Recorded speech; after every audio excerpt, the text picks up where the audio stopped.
there. Thank you for joining with us for this thought for the week. Last week we spoke about the innkeeper in the Christmas story and how he got a bad press. The Bible simply says no room. And I reckon that was our first lesson for the first Sunday in Advent. And this is the second one. Be careful to judge when we don't have all the facts available. And actually, reflection, maybe the poor guy didn't have much of a choice. The place was heaving, he was harassed, and we've all done it. We've all said, sorry, I can't help you. I'm up to my ears in it. I know I have. The phone rings. Ian, can you come up and see me sometime? I have a wee problem, I'd like to talk it through with you. And I say, well, can I have a look at my diary? It's quite busy just now. It's about attitude. Willie Bartley once said that the innkeeper was the only friend that Mary and Joseph had that night in Bethlehem. And that's interesting, and that's different. Willie Bartley taught me, he was a professor of New Testament at Glasgow University. He was a great guy, and he would know, and if he says it, it's bound to be right. I wonder how often I've heard stories of people fighting.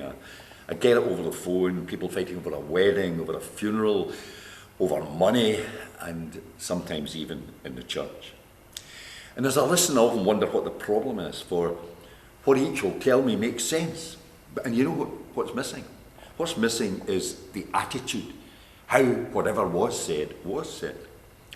I once had an assistant called Anne Payton. She was special, and she had a wonderful knack of taking me down a peg or two whenever I needed it.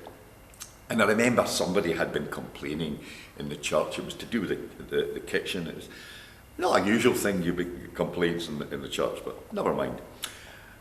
And they'd been having a bit of a moan to Anne, and I was listening away, and I said, you've got to be joking. Why can't they speak to me? Am I such an ogre?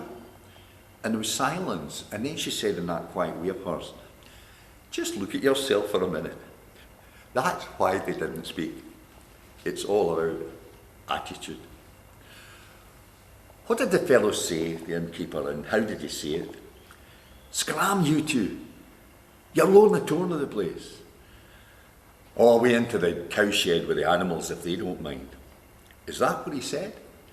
Or did he say, listen, we've a problem, but if it's any good to you, you're welcome to use the outhouse. At least it'll be warmer than here. It's all about attitude. And maybe we can learn that as we deal with one another at this stressful time. Maybe that's the second lesson for the second week of Advent.